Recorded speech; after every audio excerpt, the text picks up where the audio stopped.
Good morning, Christina. How are you this week? I'm great, thanks, Ruth.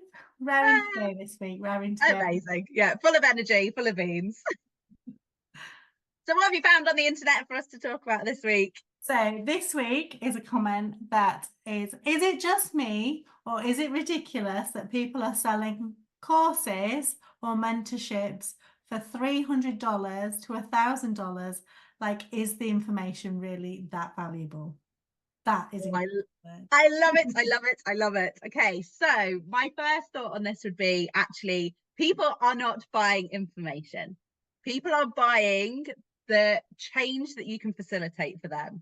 So we need to really, as creators or mentors, be focusing in on that, because information is a commodity, particularly in an AI enabled world where people can just go onto chat GPT and it's going to summarize multiple sources of information for you at a click of a button. The information isn't the valuable piece here. The information and our knowledge and our expertise is the foundation, but we need to go to that next level where we're actually layering the information with the ability to take action on that information and do something with it. Because the fundamentals of learning is that, the information itself isn't learning. Like talking to somebody, lecturing them is not actually getting them to change their behavior, their emotions, their actions, their perspective. And that is what we need to do when we are creators of educational content. So whether that's group programs, whether that's courses, whether that's ebooks, whatever that might be, webinars, or if we're mentoring, what we're doing is we're taking it to the next step, which is where we say, this is the information, this is what I've learned.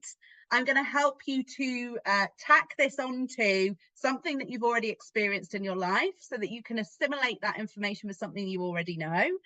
Once you've connected those dots together and you've built this puzzle around, found that piece of the puzzle and where it fits, we then need to take action on that so that we're then shifting behavior. So we kind of start with the information, we build the connection, we look at the big picture of where that fits, and only where they can take the information that we've provided and the support that we've given to then apply the teaching with through their own perspective, through their own lens, have they actually made a change, where they've added in their own understanding of the world around them onto that piece of information and done something with it that's different beyond what we gave them.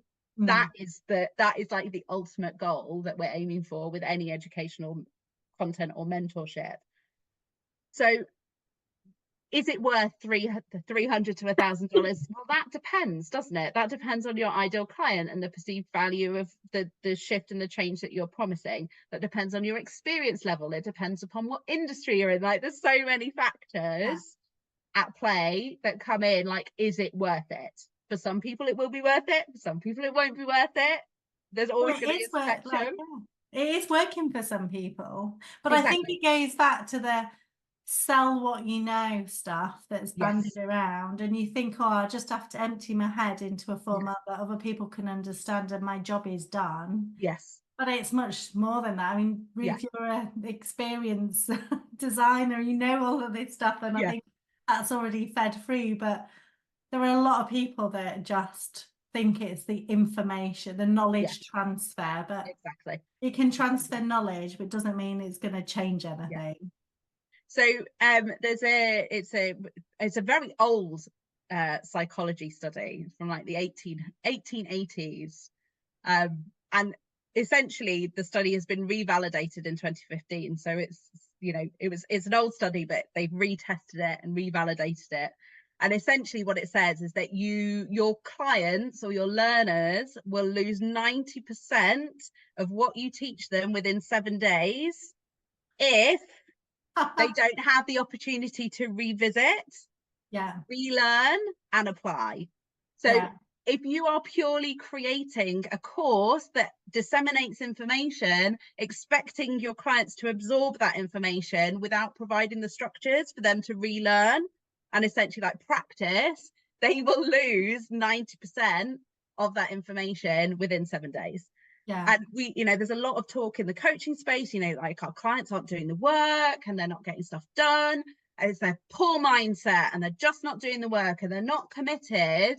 And actually, my pushback and my perspective on this is always, are you actually facilitating an experience that's going to help them remember? Because humans aren't very good at remembering stuff.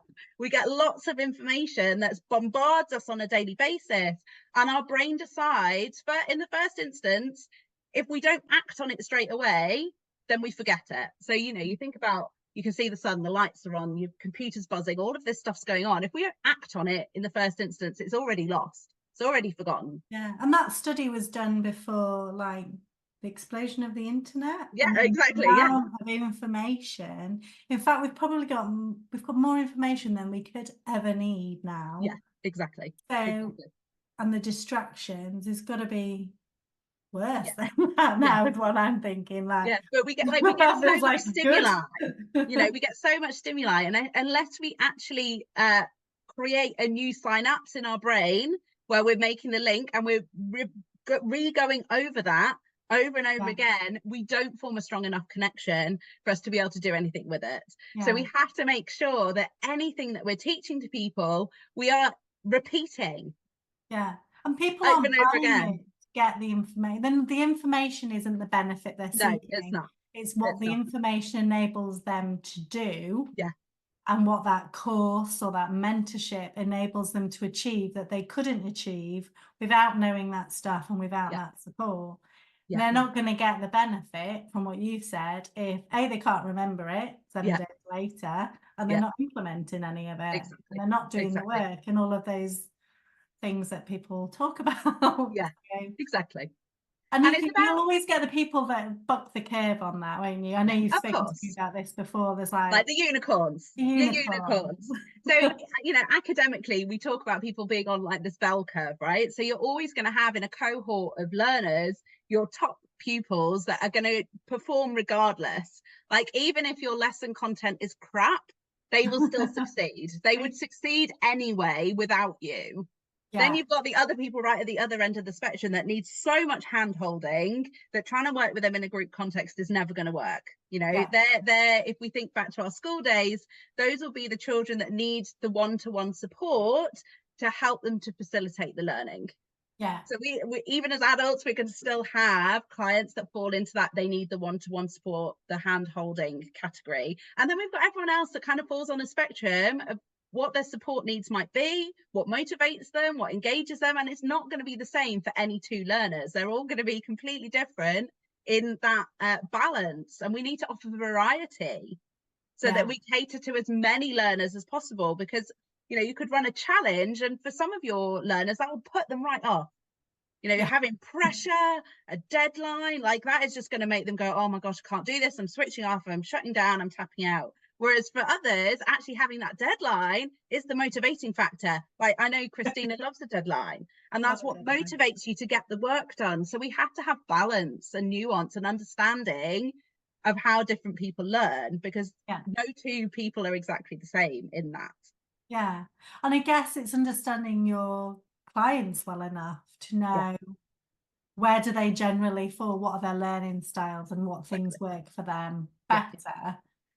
And if they are quite broad, you've got to design your course, your mentorship program to cater for the breadth then, don't you? Yeah, absolutely. Absolutely. So it's not just selling what you know, folks. No, it's not. Sorry, guys. It's not just selling what you know. No matter selling what you know, and it won't last long. Like, you'll get your course out there, but you're not going to get the repeat custom, because people will say, like, did you get the outcome? People are going to ask them, oh, I heard you did that, I don't know, Google Ads course. Yes, exactly. Did you do your Google Ads work? Well, if you haven't implemented the information, you know, the information you've got, and you haven't had the support, you're not going to do the Google Ads in the way that you should be doing, so you're not going to get the results. So you can't give a testimonial. And for a lot of courses, it's about reputation, isn't it? And did it work for you? And if you can get that right, that's amazing for your business. Reduces your cost per acquisition, reduces the amount of marketing you need to do at the front end, because your customers are doing the heavy lifting for you. Yeah, absolutely. If you get it wrong, I think it's like you're just not gonna, it's not gonna be viable in the medium term, let alone the long term. No. And I think also, you know, there's definitely a kind of awareness now in 2024 that, you know, people have been burnt by bad investments. They have experienced the poor quality mentorship, they've experienced the poor quality course, and we as buyers need to be a little bit more discerning when we're reading testimonials, because if you're reading testimonials and the kind of feedback is about energy, is about valuable information, is about feeling inspired, rather than I took action, this thing happened, this is how it changed, percentages, measurables, numbers, then actually the gloss of I felt so inspired, actually those kind of testimonials are telling you that that course or that mentorship might not work for you, because what inspired that person was being in the presence of the leader, being in the presence of the teacher. Are they one of those unicorns that would succeed anyway? So what we need to be looking at as buyers is actually a more in-depth understanding of the reviews and testimonials that we're reading, and actually, are the people saying I got the promised outcome, or are they just saying, oh, that was such valuable information? Because that actually is meaningless feedback ultimately.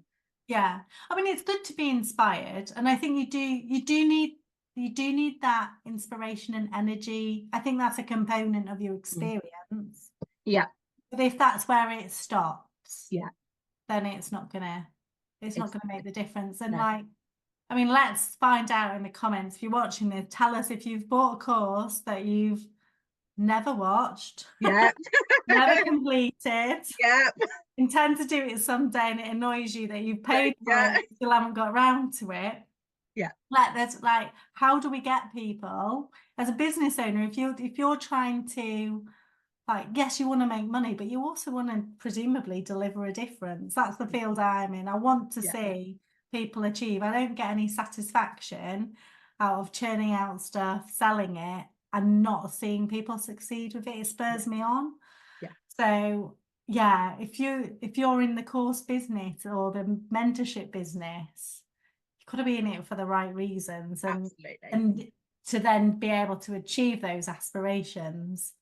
What you've taught me, Ruth, is as much about that design that will then lead your business to succeed. Did I summarize us there? Yeah, you did, Christina. Let's give Christina a big woo woo. Ruth normally does the summarizing because she remembers what time it is. But Christina, you successfully summarized today's conversation. We'll be back again next time.